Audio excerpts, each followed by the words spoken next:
Hey guys, thank you for tuning in to Ahh Outdoors. Today I'm in my backyard, the Delta in Sacramento area, and today I'm in with Ahh Dat Outdoors. So he was very kind enough for me to bring out his brand new kayak.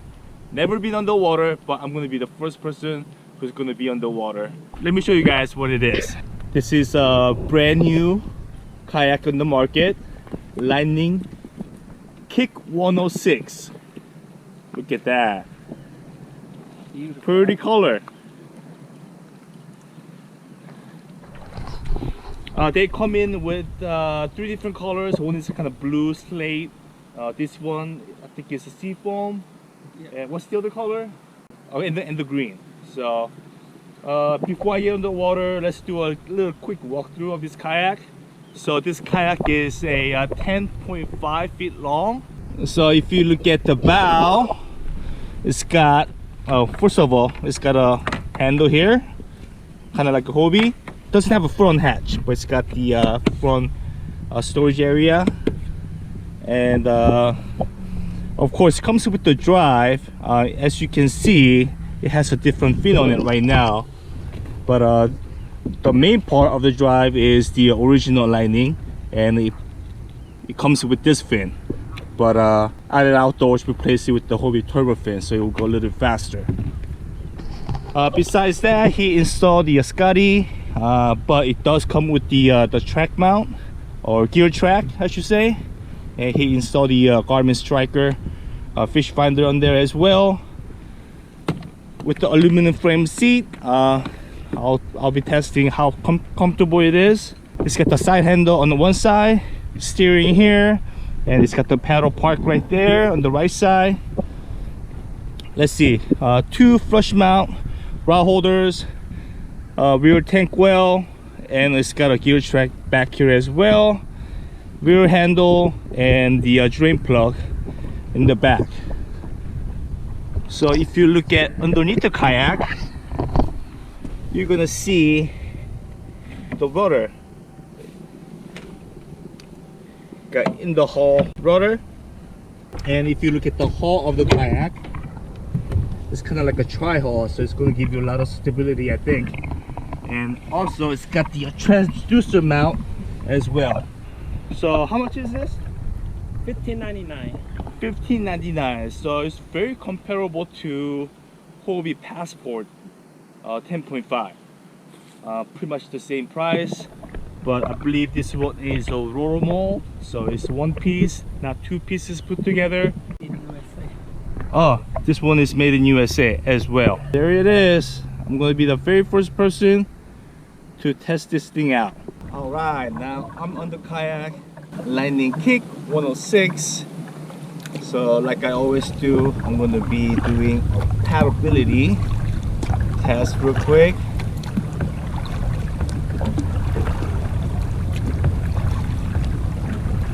So right now I don't have the rudder down. Rudder is still up. I'm paddling, and I can tell, just like any other pedal kayaks, the traction is not good without the water down. I mean, this goes for pretty much every pedal drive kayak, whether it's Hobie, Native, Old Town. It just doesn't track at all without the rudder down. So I'm gonna put the rudder down. Okay.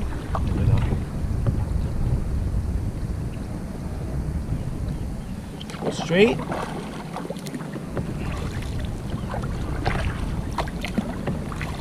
Okay, now I can paddle straight without any issues. So paddleability is not actually too bad.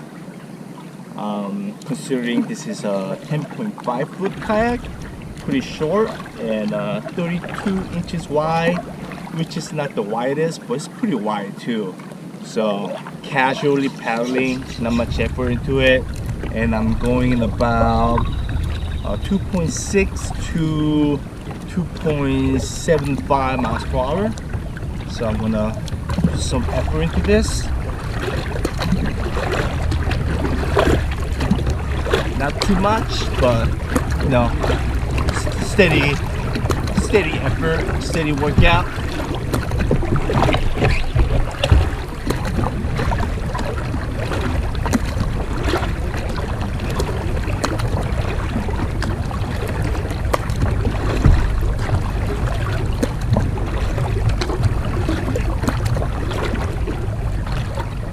With some effort into it, I'm able to go about 3.6 to 3.75. So the paddleability is not too bad, especially for a 10-foot kayak, 10.5 foot kayak, I should say. So I mentioned this before, but why do I do a paddleability test on a pedal drive kayak? It's because you never know when your drive is gonna fail. No drive is bulletproof. Obviously not Hobie, not even Old Town. Their drive is not bulletproof. So at some point the cable's gonna break, something's gonna break. So, and when that happens, especially when you are a couple miles away from the launch, if you have a kayak that does not paddle well, that's gonna be a lot of struggle and work. So that's why I like to test paddleability. Knowing that this kayak can be paddled pretty comfortably with some effort above 3.5 miles per hour, I'm pretty confident that I can take this out to the bay. Because in the bay you have to deal with the current, we have to deal with some wind chops. So okay, enough paddling. Let me put the drive in. So the drive goes in just like the Hobie drive. Like we mentioned earlier, the fin is not the original. He put a longer fin in there, so it will give you more speed, more resistant, but it will definitely give you more speed. Alright, let's park my paddle into the paddle part right here. Okay. Let's see. Really no effort into it, just casually paddling 2.5. Let me put a little bit of effort into it.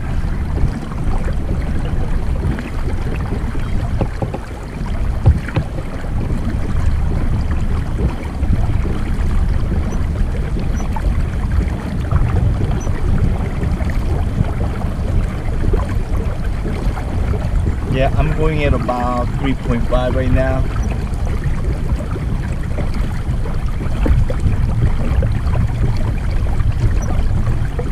Funny thing is, it's actually a little bit slower than paddling right now. Maybe it's because of the wind, because I'm against the wind now. Earlier I was with the wind. Let me turn around and see if that's going to make a huge difference.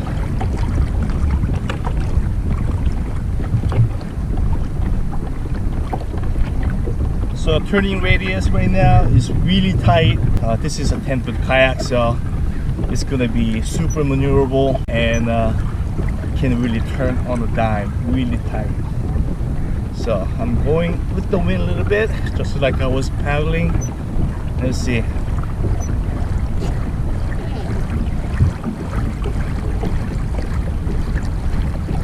I'm gonna put a little bit of effort into it.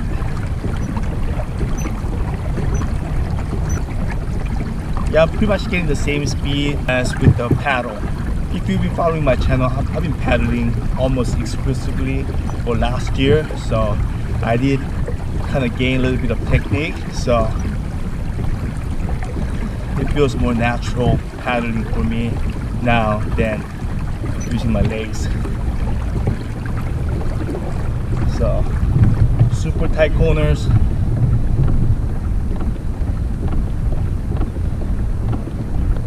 I'm going a little bit against the wind again, and let's see what kind of top speed I can get with the pedal drive.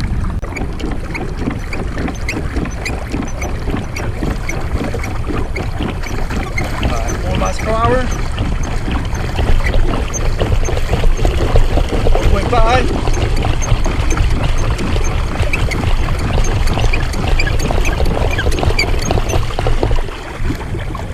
So I got it up to 4.8.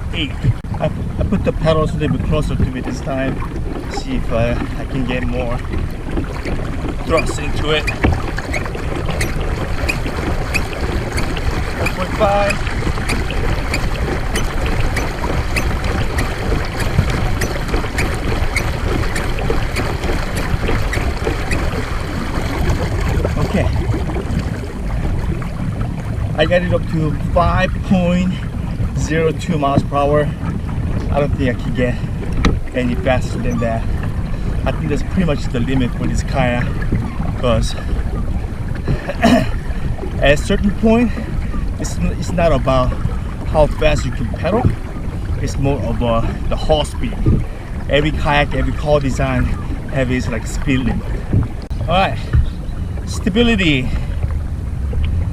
You can tilt your kayak a little more, lock yourself in the secondary on either side, like that. So, which actually I like better than the pontoon hull shape, because if you are just fishing the flat water, bass fishing, whatnot, you are constantly standing up and casting and fighting the fish.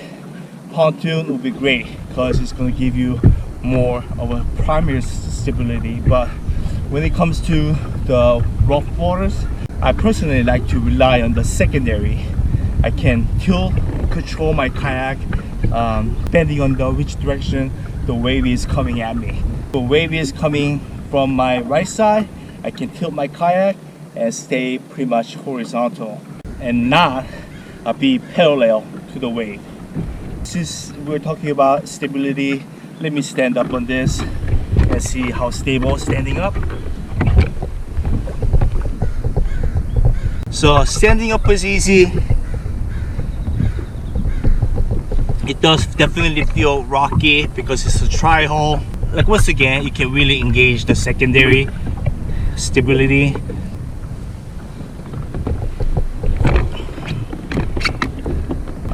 For the ocean, my only concern is the length. 10.5 is a little short for the ocean, because out in the ocean you have to deal with the swell as well. I do like this kayak because you can really get it to the secondary stability is amazing, very good. So I have more control over the kayak. Like I said, the length is a little bit too short to be really comfortable out in the ocean.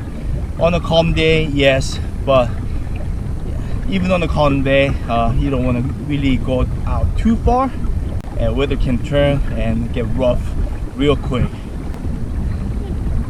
So overall, I think this is a really good option for affordable pedal drive kayak. The price is, I believe, is $15.99, which is the same as Hobie Passport 10.5, and the plastic seems very strong even when I stepped up on it. I don't really feel the flex on the plastic, very hard. Even the rail seems like they are made out of aluminum, which I like better than plastic. One negative thing I can think of about this kayak is the seat. The seat is not very comfortable. I gotta be honest, the seat is not very comfortable. I think seat on the Hobie Passport is much comfortable and well built than this guy. I like the hull shape. I like the secondary stability. Very hard plastic, does not flex when I stand up. Metal gear tracks. It's got a sonar pod as well, so easy to rig your transducer. If you are standing up and fish all the time and you kind of lack balance, you're gonna have a little tough time balancing it, because instead of having a really good primary stability, this one gives you a really good secondary stability, so it might feel a little rocky. So for average person who wants to get on the water, enjoy the outdoors, do a little bit of fishing, pedaling, paddling, I think this is a good option for low cost, $15.99 at price point. So far, Lightning Kick is good, and the Hobie Passport is good, and some of the other kayaks I do not recommend. So if you have any questions, please comment down below, and thank you for watching. Please like, comment, share, and subscribe. Stay tuned for more, and go outside and enjoy the outdoors.